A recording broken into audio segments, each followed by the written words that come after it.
Good morning and welcome to today's session on COVID-19 and the Healthy Aging Challenge. My name's Dr. Tim Pascoe from a social enterprise called Catalysts and Communities, and I'm here working with Aspect program through Sussex University, and I have the pleasure of chairing this event today. So just a brief bit about who I am, where I'm coming from. Then I will introduce our panel and then hand the whole session over to them. So, as I said, I'm from CIC. We are a community engagement organisation, and we engage in areas of need around wellness and trauma. We engage young people, aged people, all across the spectrum in coaching and education. We were also the lead quite recently for Erasmus Digital Skills Project for people living in the third age, and that engaged a cross-section of partners from the EU, from India, across Africa. So we got relevant experience in the area, and we work on social innovation solutions. I'm also the lead for the DICE Consortium. So this webinar today forms part of the Aspects annual event series, which run across September and October. And the people in the webinar are going to briefly introduce you to our fantastic panel, who are the most important people today. I'm going to kick off with Emma, Dr. Emma Derbyshire from Nutritional Impacts. Emma's a well-established nutritionist who's got a very impressive publishing record, over 150 peer-reviewed publications within the field of nutrition and public health. Emma's won several writing awards. Her areas of speciality include maternal nutrition, child nutrition, and the role of nutrition in health, COVID-19, and even more nutrition. Then we got Dr. Ben Hicks Research Fellow from the Centre for Dementia Studies. Ben is a Research Fellow and Programme Coordinator of the Deter Mind Project, which is based at Brighton Sussex Medical School. His research concerns supporting quality of life and social inclusion in people with dementia through exploring the differing lived experiences of the condition and addressing the inequalities that may arise in the dementia care pathway, which is a very long sentence. His PhD focused on examining and supporting social inclusion in rural dwelling older men with dementia through a community technological initiative that was tailored towards multiple masculinities. Then we got Sodhi Kakoris, and my apologies if I mispronounced that, Sodhi. I'm sure you'll tell them how it's properly pronounced when you speak. Sodhi is the e-learning development officer for Help the Aging in the Highlands Third Sector Partnership. Sodhi has over 20 years of experience in the development of online tools and e-learning. His working history covers both academic and commercial fields, and more recently working in the third sector, so bridging academia and practitioners, I would suggest. And then we got Dr. Rotem Parak. He's a postdoctoral research fellow from the University of Sussex. He's social health psychology researcher. His areas of expertise include older people, health behaviours, sleep and well-being. And after earning his PhD in psychology from the University of Kent, he worked as a postdoctoral researcher and teaching fellow in Goldsmiths, University of London. And as I said, currently he's a research fellow at the University of Sussex. So you can see we've got some very experienced people here with a wealth of information and views to share with you guys. Over around 60, 70 people have registered for this webinar, so we have a very good audience. The overview of our agenda, we're going to have Ben and Rotem on first. They will give a joint presentation led by Ben. Then Sodhi will come on and we'll finish with Emma. We're having, the presentations will be roughly around 10 minutes each. And then we will have a Q&A session at the end. And you'll be able to put your questions in the Q&A chat area on the Zoom bar at the bottom, and I'll see all those questions, and then I will corral them and then give them to the board to answer. So I think that's the overview of the agenda. Just another big thank you for everybody, and I'll now hand over to Ben and Rotem to give the first talk. So the floor is yours, guys.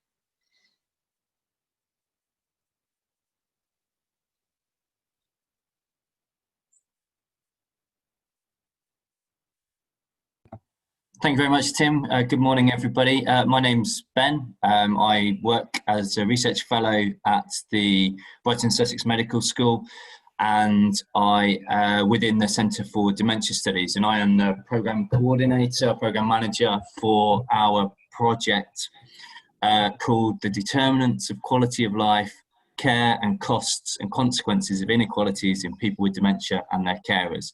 And for obvious reasons, we refer to this as determined or determined when discussing it. So it's led by Professor Subi Banerjee, who has very recently moved to Plymouth University, but works within our Brighton and Sussex Medical School. It's been funded by a joint funding collaboration by the National Institute for Health Research and the Economic and Social Research Council, and the project lasts for 5 years. Trying to move the screen on. So what's the aim? So the aim is to investigate the inequalities and inequities in care and outcomes for people with dementia and their carers. So we know people can live well with dementia post-diagnosis, but what we also know is that certain characteristics, social background, where people live, their gender, their ethnicity may have some impact in their quality of life outcomes. So our aims are to follow people over a 3-year period post-diagnosis with dementia, and to understand where these inequalities may arise and what can be done to support them to live as well as possible with the condition. So we're leading at the Brighton and Sussex Medical School, but we have a range of institutes that are also working alongside us into the work stream. So there's a list of them there along with their badges. So we're working across 3 main areas in England, within Sussex, within South London, and within Newcastle and Gateshead. And other universities, which I'll go on to talk about in a bit, contribute to the overall determined work package. So this is what determined looks like. It consists of 7 work streams. The first work stream on the left-hand side is to recruit a cohort of 900 people with dementia who have had a recent diagnosis of the condition. So when we say recent, that was within 6 months of the diagnosis. So we'll be recruiting them on, along with their carers, within the 3 different sites. So 300 people with dementia across 3 different sites, so Sussex, London and Newcastle. And at that point, when we recruit them onto the study, we go to their homes and we visit them, or we did prior to the pandemic, go to their homes and run a range of measures with them, exploring their experiences of the diagnosis process, exploring measures such as their cognitive deterioration or cognitive abilities, psychological well-being, quality of life, and a number of different other measures. We then each year follow them up again for 3 years to understand or try to explore how that previous year has been for them and any impacts that it may have on quality of life and psychological well-being and any services that they've used. So this is the kind of basis of the determined project, which the other work streams then feed off.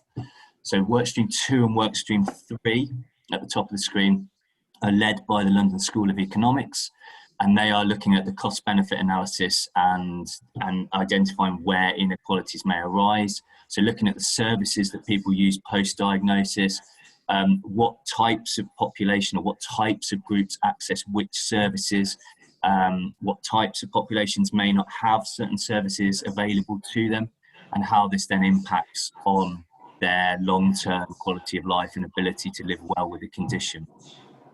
Workstream 4 is headed by York University, and they are looking specifically at the experiences of self-funders of care. And so those that will go on to fund their own care as opposed to receive state funding. So this will be looking at how they become aware of services that they can access, how they go about funding these themselves, and what type of information they look for when doing that. Workstream 5 is headed up by Sussex University, and that's ROTEM. So I'm going to pass over to ROTEM to briefly go over what they're looking at. All right, thank you, Ben.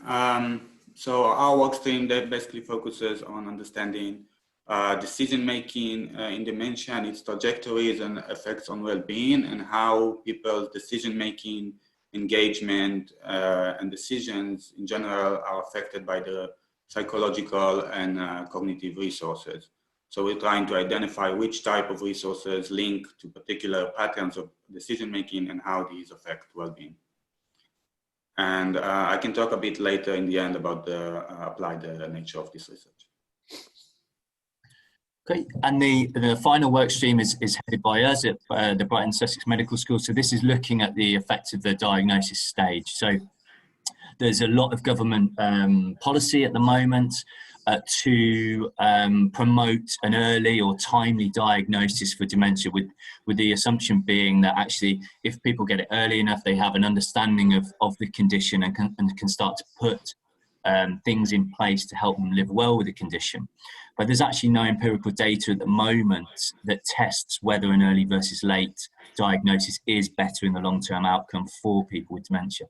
So even though we're getting people at 6 months of diagnosis, we know that they'll be at varying cognitive abilities at that point of diagnosis for barriers or facilitators that supported them to get a timely diagnosis, and for other reasons as well. So we'll be able to test this and then advise on policy on whether actually promoting a timely or early diagnosis is beneficial for the individual. And the final work stream is work stream 7, which tries to tie everything together using a kind of fancy academic phrase called theory of change. So in this, we bring the findings through at each stage of our research, and we look at how they inform, each work stream informs the other, and how we can then use the findings to inform policy and promote action from government and practitioners. So we'll be using, one of the beauties of this piece of research is that we can use this quantitative or statistical analysis at each point, and then we'll be doing interviews as well to test, to explore some of the theories that we're trying to develop in more detail, and then from that we can then look at measures to put back into the quantitative component of the study. So it's an ongoing, evolving project where we will keep kind of readdressing the measures that we are using. So where are we at the moment? So we started in 2019 in June or July actually, recruiting people, and we had to pause due to very obvious reasons with the pandemic at March. So we have approximately currently 250 people with dementia and their carers on our cohorts. We are looking to start it up again in some form, probably towards the end of this year, at the start of next year, when we will begin recruiting the final 750 people with dementia. What we've done over the pandemic is work with the people already on our cohort to have a look at the impact of the pandemic and the lockdown on their quality of life. Because we have this data from baseline, we can then start to check how people's quality of life is varied due to the pandemic and what it was at the initial time point. So this is where we are at the moment in terms of the research, and as I say, we're hoping to get it underway again in the end of December, start of the new year. If anyone wants to get involved or any more information, then it's on there. I will. Thank you. All right, can I add a little note, Ben? Thanks for that. So I just want, in the context of this conference and the potential collaborations between research and industry, I just want to highlight, so obviously the Determine project that Ben described is very much grounded in the everyday experience of people with dementia.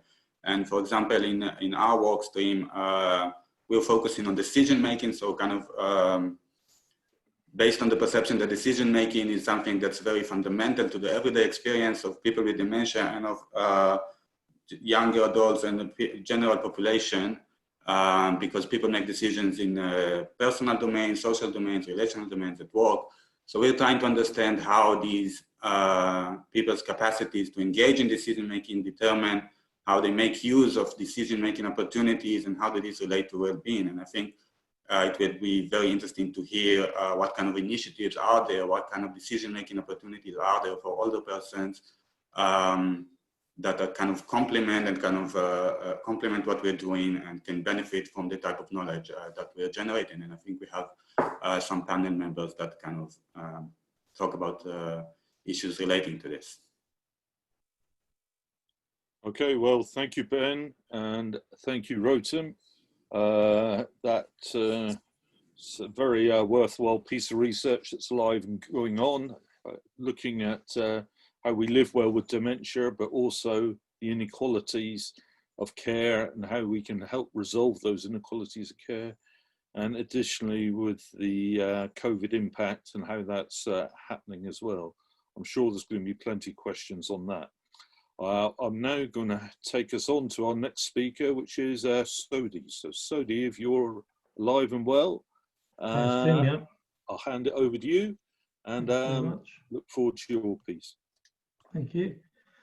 Okay, as Tim introduced, I'm the learning specialist basically for the Highland Third Sector Interface, which is the management charity for most of the charities based in Highland. And I'm going to speak today about one of the projects I work very, very closely with, which is LEGO-IT. Let's get on with it together. And LEGO-IT has been around for about 7 years in the name of LEGO-IT. Before that, it was called something else. But it's a partnership, and you can see the partners on the screen there. I won't go through them all. And it's been funded for the past 5 years by the Health and Social Care Alliance of Scotland, with the proviso of providing people with long-term conditions in the Highland with support on how to manage their condition more effectively. A little bit of research that I undertook, I wanted to check, see how many people we had of the 2,500 members in the Highlands who come through LEGO-IT annually. Of those, how many of them are over 65? We've got about 75% of them who are aged 65 or over who attend our Living Better groups, which are run by community networkers. We have 5 community networkers based around Highland, and they support these people by organising social events, seminars, and get speakers in who can speak about particular subjects that the Living Better groups are interested in. So we get about 2,500 people going through us a year. And my job was to look at the training we deliver. LEGO have also, in partnership with Versus Arthritis, developed a self-management training program, which is non-condition specific. So it's pretty unique. So it doesn't matter what condition you have, you can attend this training, which is delivered by volunteers who are in turn trained by us and Versus Arthritis to an SQA level 3 qualification, train the trainer. So my job was to look at that and how we could transpose that to work online so that people living very remotely, who can't travel for whatever reason, have something that they can relate to and get the information from. So some facts and figures here. Nearly 12 million people in the UK are over 65, of which 40% live with a long-term condition or long-term conditions. The older you get, the more long-term conditions you probably have. So you may start with one, but as you get older, you get other ones coming along. And those are things like lower back pain, fatigue, depression, anxiety. We count those as long-term conditions as long as you've been suffering from those for more than 6 months continually. What is a long-term condition? So long-term conditions are medical conditions that a person has lived with for an extended period of time. Okay, can you give me some examples? Yes, they include diabetes, chronic pain, asthma, arthritis, depression, heart failure and multiple sclerosis. They have many causes and their symptoms can be variable.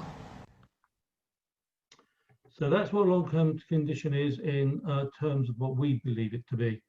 And then what we're trying to help with is, we can see there that we have a growing aging population, the definite threat of the second wave of COVID-19, and how we're going to help people with that. And then how we help the NHS. They're under continued pressure.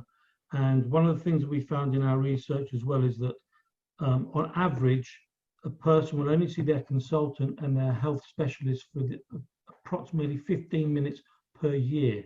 So where in heaven's name do they get the support when they're not seeing these people for those 15 minutes of the year?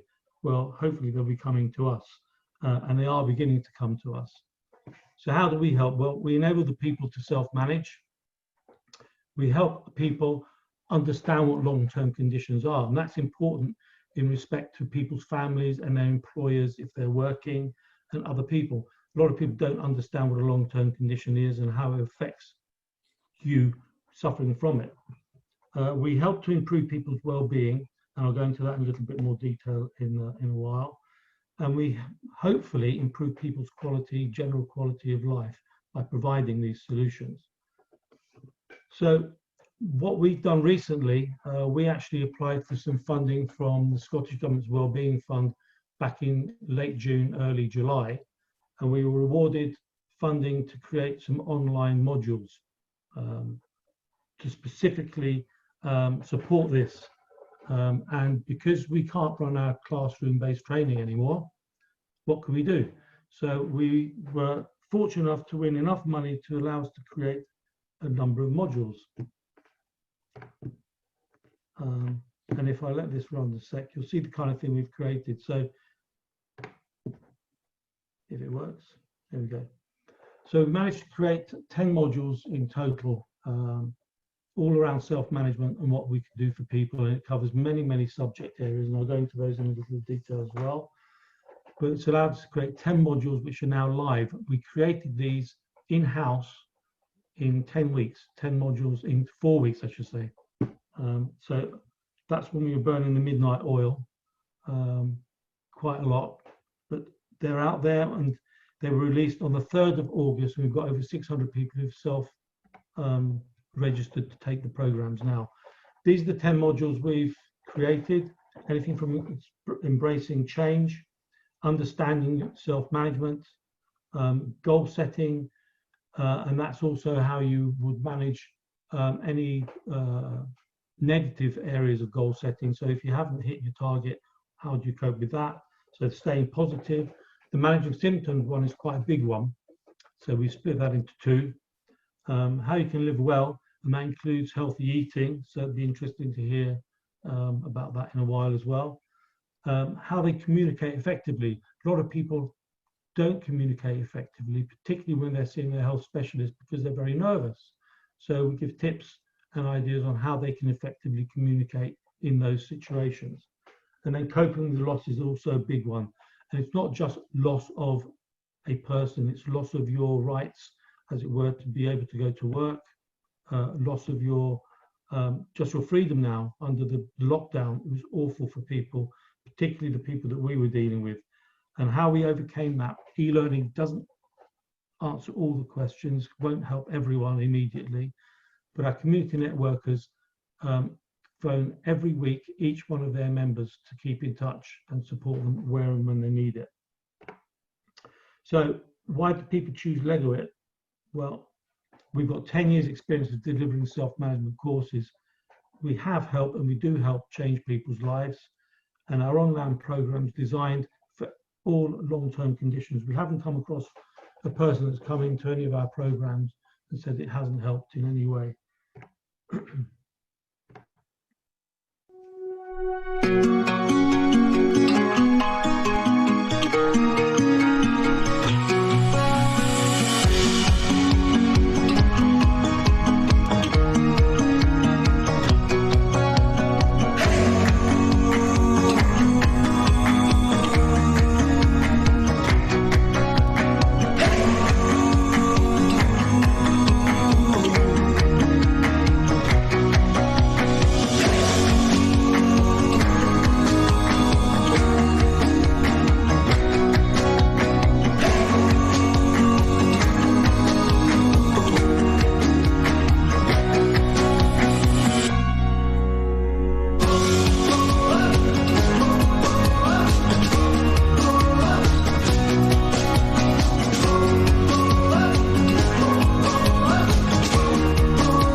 So, what is self-management?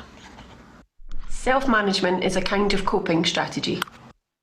Successful self-management is about working in partnership with your family, friends, volunteers, peers, as well as professionals to find the best route to your well-being. Your health professional will be knowledgeable in the field of medicine, but you are the expert in how you are.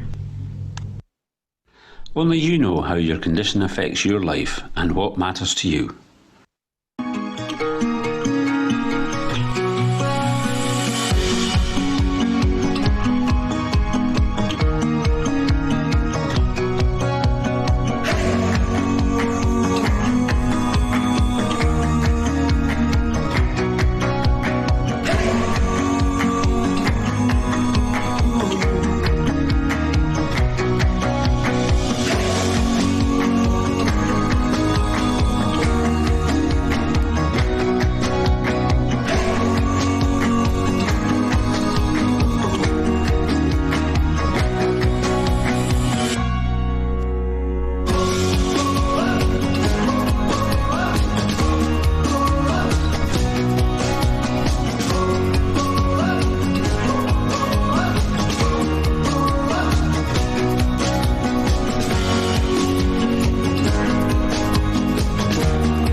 So that was a little animation that we developed very quickly, which was launched last week, because last week was Self-Management Week in Scotland, and it's a huge event for us, and that was put out there at the request of the Health and Social Care Alliance of Scotland, who, as I say, have funded the project overall, and that went out, and that's one of the reasons why we're actually getting more and more interest in what we're doing.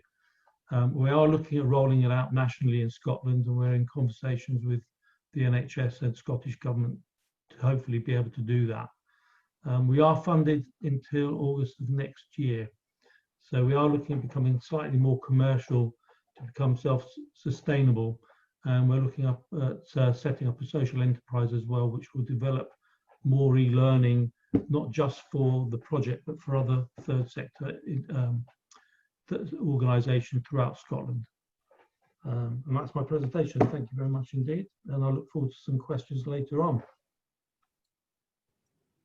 Okay, well, thank you, Sodi. Again, another very good presentation. Legowit, if I've pronounced it correctly. You have, yes. Seems a very good idea. I'm looking forward to hearing the kind of take up of the modules now, especially with COVID and the feedback. And I was assuming it's going to be even more demand for your services. So that'll be interesting in the Q&A, and also interesting how we actually access it. Is it can anybody get it, or is it restricted? It's restricted because it's fine. The funding is just for Highland. So if you live in the Highlands, you can get onto the courses for free. Outside of Highland, you have to contact us and we'll work something out. But I do want it to get out there as widely as possible. So if there are people interested in looking at and trialing it from the panel and from the audience, just let us know through Aspect, and we can arrange for you to have a look at it and run a pilot for you. Excellent. Thank you, Sodi. We're on to our final speaker, which is Dr. Emma Derbyshire, and about COVID-19 and nutrition. So are you ready, Emma? I'm ready. Nice to meet you all. It's a great pleasure to be here today. So I'm just going to round it off and really build on Sodi's presentation and talk about the role of immunonutrition and prehabilitation, how we can improve our own health and well-being, and in turn, hopefully improve COVID outcomes. So I do have some slides, but I'm just going to start with a few stats. So as I mentioned, we're a growing population, we're an aging population. Our current population is 64 million people, and about 20% of those are over the age of 65 years. And we are not healthy, we are not aging healthily. So about 3/4 of people aged 65 years are overweight and obese, and about half of people who are over 65 years have diabetes. And we know from the accumulating literature that these factors can both affect COVID outcomes. On top of this, layered on top of this, as we age, our immune system changes, and this is known as immuno senescence. And this again can affect COVID outcomes. So I'm really just going to explain about this, how the immune system changes and what we can do nutritionally to improve outcomes. So I am going to share a slide. Here we go.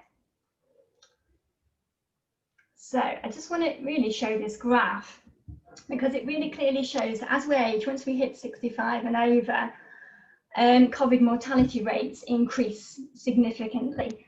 These figures are taken from May, when we had higher rates of COVID in the UK. They have teetered off, and we're seeing more COVID in young people at the moment, but the outcomes are not as severe. Young people are healthier, they have stronger immune systems, but should we get a second wave, it can be predicted that these mortality rates will continue to increase in the elders. Okay, so why? So I'm just going to touch here about immunosenescence. So as we age, our immune systems do change. What happens are things, for example, T lymphocytes, they decline as we age. And also as we age, our diets change. And we can suffer from things like dysphagia, we can't chew food as well, swallow food as well, we have poor dentition. Financially, we may have lower budgets. And all these things can affect dietary intakes, but micronutrient intakes. And we've seen a lot of new research about vitamin D and COVID outcomes. And this evidence has just accumulated and accumulated. And this paper I published in the British Medical Journal, I literally started to write it in about February when COVID was just coming over to the UK, and I could feel it, we were going to have a problem. And I already knew about immunonutrition. So I just looked at what evidence was already available and collated it. And even then, February, March time, the strongest evidence is vitamin D, vitamin C, and zinc. And then over the last 6 months or so, the evidence has continued to accumulate, particularly for vitamin D. There was a report, a second report, which said that the evidence was inconclusive, which I do critique that. I do debate it, because they only looked at a small few studies, and they didn't look at things as well like ethnicity and body weight within that report. It was quite a narrow, concise report. They needed to go broader with it. But we've seen new studies now that people who have better vitamin D status have better COVID outcomes. They have lower mortality rates, and they are less likely to be hospitalized. So I think the role of immunonutrition is really important for everybody, but particularly the vulnerable groups and these over 65s, where we're seeing these high mortality rates. So really, if anything, my take-home notes from today would be that we need to think about self-care, as Sodhi was discussing. We need to think about prehabilitation, getting our bodies in check, getting our body weight in check, getting our metabolic profile in check, our glucose levels, for example, and getting our nutritional status in check. We can all do that, and we can all improve our own COVID outcomes. But for the aged in particular, we're giving them flu jabs. We should be really as well looking at other things that we could be doing, like increasing their awareness of things like vitamin D. So these resources will be shared after the presentation, and this paper will be shared also. And these are just some of the older studies that way back looked at things like vitamin C and pneumonia, because we know that that's one of the outcomes of COVID, pneumonia, infections. So these are our old studies. So we know from a historical perspective that there are some trends there, but this research is just, it has accumulated even more so over the last few months. And again, this is another vitamin D. This is a meta-analysis paper, so it's very highly regarded. And this looked at vitamin D and respiratory infections and found a clear correlation. But this expert, Professor Martineau, he's now heading the Covidence study. So some of you may have downloaded the app for this, and you can take part in this study. So what he's doing is he's tracking now people's health status, their nutritional status, whether they're taking supplements, and then if they get covered, the severity of symptoms. Thank you. So that's it from me. And if anybody's got any questions, that would be great. Okay, thank you, Emma. Again, a very detailed piece of research and information. I noted all the comments about over 65, being overweight, and I wasn't looking in the mirror. So got some conclusions there. We're now going to move on to our Q&A session, where all the panel will join each other to answer the questions, and we're hoping that you guys, the audience, are putting up your questions in the Q&A box on the bottom of the Zoom there, and I can see some questions already. So panel, if you're all ready, I think we've had a question here from Ling Shu, one of our audience, and she's aiming this at Sodhi, but I'm sure there'll be others that can comment on it. And she's asking about your self-management program in the Highlands. A practical question: has there been any kind of connectivity challenges, and are there any challenges that are affecting the user's learning experience? So, okay, right. Have we had connectivity challenges? To be quite honest, very few, surprisingly. Most of the areas now in Highlands have got very good connectivity. Where they haven't had very good connectivity, there are other third sector organisations. One's called Liberty, which provides internet connectivity through 4G modems, where people don't have good phone lines. So they've been very helpful, particularly with us, because they're actually also not just providing the access, but they're providing things like tablets if the people don't have any equipment themselves on loan for up to 6 months. So that's been quite helpful. There are challenges with particularly the over 65s who are not IT savvy. So we do cater for that as well. We have a booklet we've produced which is identical basically in material to what's on the e-learning. Of course, they won't have any of the interactivity. So those are sent out. They're also available as PDFs via the e-learning, so people can have it from both ways. But again, our community networkers are actually running sessions online, coffee morning sessions, where they actually run through the e-learning, show people how to access it. So the take-up's actually rapidly building up week by week. So we started off the first week, only about 100 people registering, and I think now we're up to about 500, over 500. But it goes up literally on a daily basis, and I get a weekly report, which is quite a surprising number that's jumped up by. So I hope that answers your question, Ling.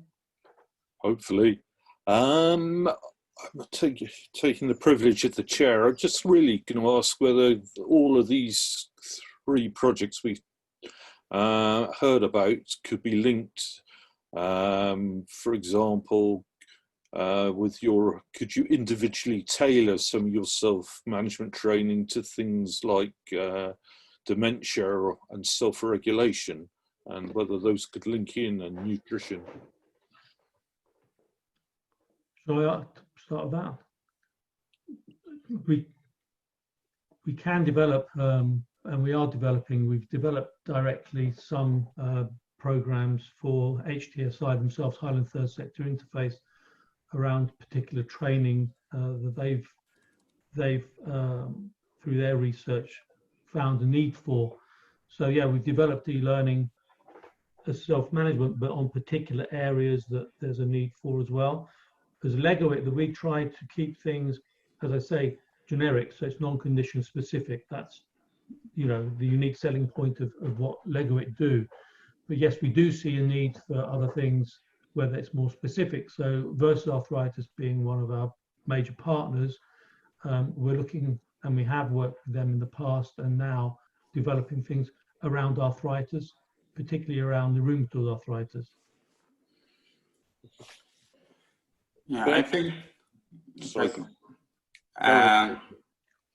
Yeah, I think Saudi. I think it's really exciting to hear that it's these elements of kind of tailoring this kind of generally applied intervention to particular medical conditions. I think one thing that we're doing in Determined is really trying to kind of evaluate which particular psychological and cognitive capacities can contribute to the success of these kinds of interventions. So which kind of people with particular personality traits and particular self-regulation resources are more likely to benefit from interventions such as this, such as self-management training. And I think it's a really nice link between the two. I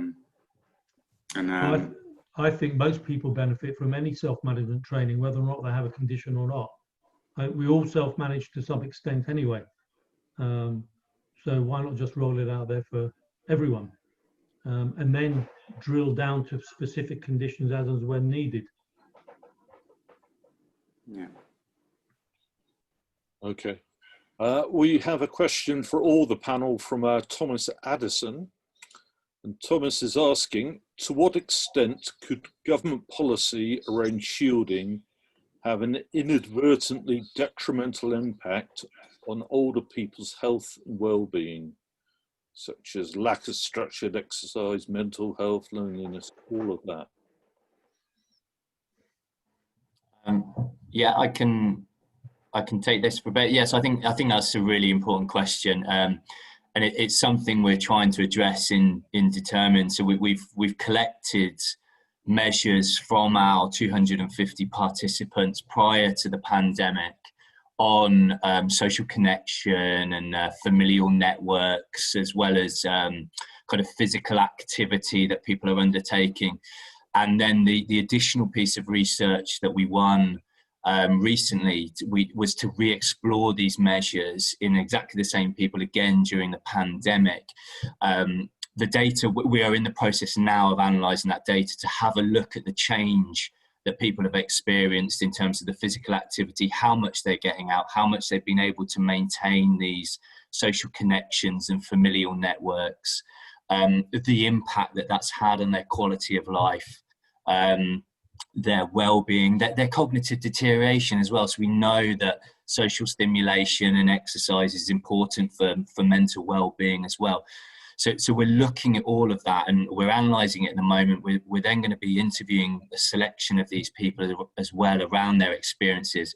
So we'll be able to have a really good understanding within our cohort of 250 people with dementia across England, what the impact of this might be. And we will then be able to use that or these results or these data to then inform government policy if there is another, well, it looks like there might be a second wave of the pandemic and potentially that leads on to another lockdown countrywide. So we'll be able to inform policy and to decide whether this is the best way for exactly those kind of reasons that you've outlined in your question.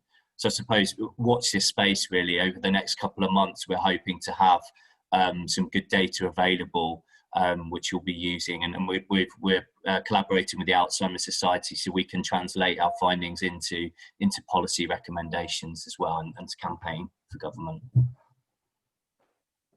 Thank you, Ben. On the shielding aspect, because we're dealing with people with long-term conditions, very many of them have actually received the shielding letters. So when they were shielding, it did impact massively on their lives. Not having a routine was one of the things. Not being able to get out and see friends.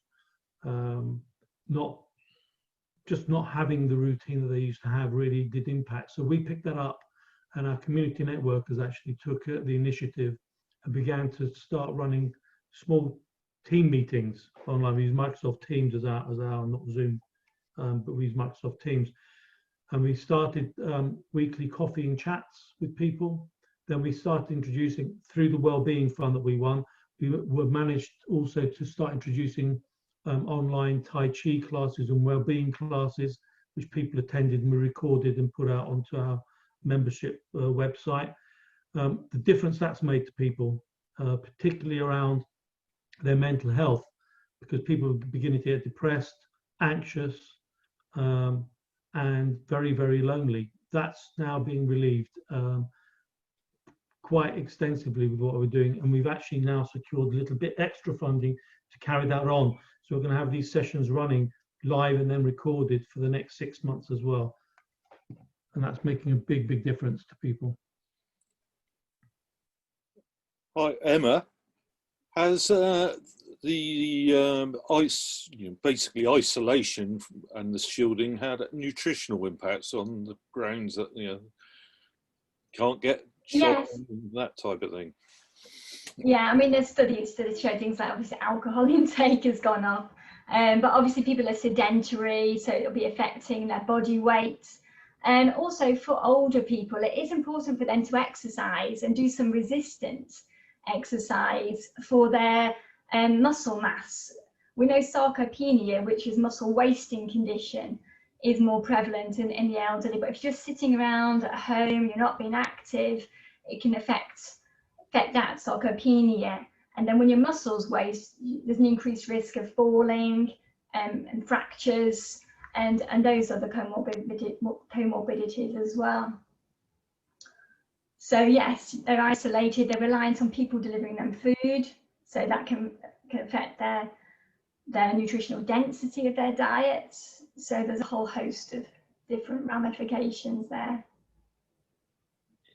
Okay, and we know in the Highlands they've got this communication channel, Care of Sodi. Is there are similar schemes in the rest of the UK getting to the message across in a message style that will be actually listened to and used by the elderly? Anybody got any views, experience of other schemes like Sodi's? Oh dear. There you go.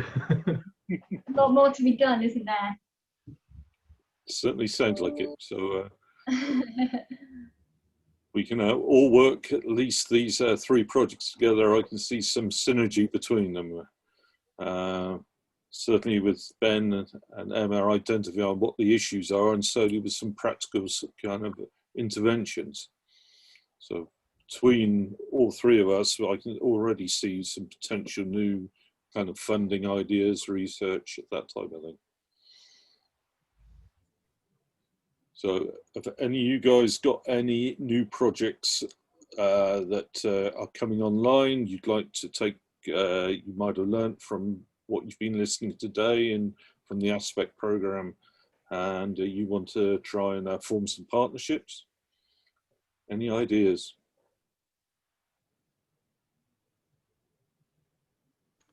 No. Well, if there's no more questions, any questions, Emma, for the other panel, or any questions in the panel for other members? If not, then I think we'll ask each speaker to perhaps give what they think is their key message, key point, and then I'll be thanking everybody for a very interesting day.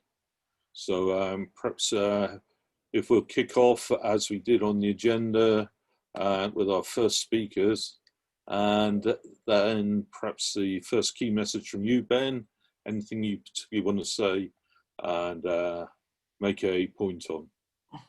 Yeah, I think from my background and from our research, that the key point for me is the importance of research and evidence-based practice. So we can suspect that there are inequalities in the care pathway. We need the research to show where these inequalities arise and for which populations that this occurs, and therefore, and then use that research to develop interventions that can support people to live well with dementia and other long-term conditions. So I think ensuring we have this evidence base and research that always kind of promotes that and seeks to explore it and understand it, for me is the important thing, which Determined is attempting to do for the dementia care pathway. Okay, thank you, Ben. Rotem? Yeah, I mean, one thing I'd like to highlight is that I really see the connection between research, such as what we are doing, and the actual application of research, such as what SODI is doing. And I think it's really important to keep this link, and because ultimately what we're doing is about enhancing and generating these type of interventions for self-management, for self-regulation that can enhance well-being. And it's very important to keep in touch with what actually is going on, and we can really kind of boost each other's work. So yeah, I'd be happy to kind of discuss how we can move this forward. Oh, thank you. Sodhi? Well, yeah, following on from what Rotem just said, exactly the same. I think, you know, we have a solution. We'd love to know how effective that solution really is. So I think we do need to partner with an organisation that can do the research necessary to show how successful it is and what it needs to do to even become more successful. So yeah, welcome partnerships, welcome opportunities. Excellent. And Emma? So really just to sum up, I think there's lessons to be learned from COVID. It's hit us hard because we're not that healthy. So now's the time to get that in check, and for us to reflect really and to focus on prehabilitation rather than rehabilitation. So to focus on health, to focus on self-care, and obviously that's across all age sectors, but particularly the aged, and we are an aging population, and that trend is not going away. So yes, I think there's scope for lots more research, lots more interventions. Personally, I think the elderly could be having their flu jab and a vitamin D right now, because we're still some way off this vaccine. It could be, who knows, another year, even longer. So there's lots that could be done, but isn't necessarily being communicated at present. Okay, thank you, Emma. So the kind of message I'm hearing is that everybody's keen to work together. There is an appetite to kind of bridge the gap maybe between academia and the practitioners. Emma's making the case that COVID is an opportunity and we can take positives out of it. So I think all of those are very good news. I'd be very keen to work through Aspect and Andre and Sussex University on any kind of other funding bids to take these forward. So I think if we got no more questions, I'll just check with the panel and the Q&A section. I can't see any there. So I'm now going to go into our closing remarks. First one is thank you all for actually joining our session today. We've had a large audience, so we're very proud of you for keeping with us. I hope you found it enjoyable and very insightful. We very much hope that you're going to join the other sessions within the Aspect annual event series and join us on an annual basis. And if any of you out there would like to take part of any particular sessions you want to come in for, suggested topics, we're always looking for potential speakers. I'll just reflect some of the other chat that's coming in. So we've got Eve saying many thanks, very interesting, useful. Good luck with your good work. So it's not just me saying you did a good job, guys. It's your audience. We value all your feedback on the session, and once this session has ended, you'll be directed to a very short survey, and we mean very short, take less than a minute to complete, so no excuses for not doing it. So please let us know what you think, positive and negative, but I'm sure the sharing element will be very positive, and not that I want to bias any feedback. the recording of this session will go live in the next coming days. So if there's anything you want to come back on and listen again, we'll let you know once it's available to view. If you want to contact any one of your great speakers today, just contact through the Aspect, and we'll get you in contact with each other. One more chance. Any more final comments from the panel? Just a big thank you again then, and many thanks, and hopefully we'll see you at the next Aspect, which will be, I believe, tomorrow. So I hope to see you all then, and a big thank you. So thank you very much. Thank you, Tim. Thank you. Thank you.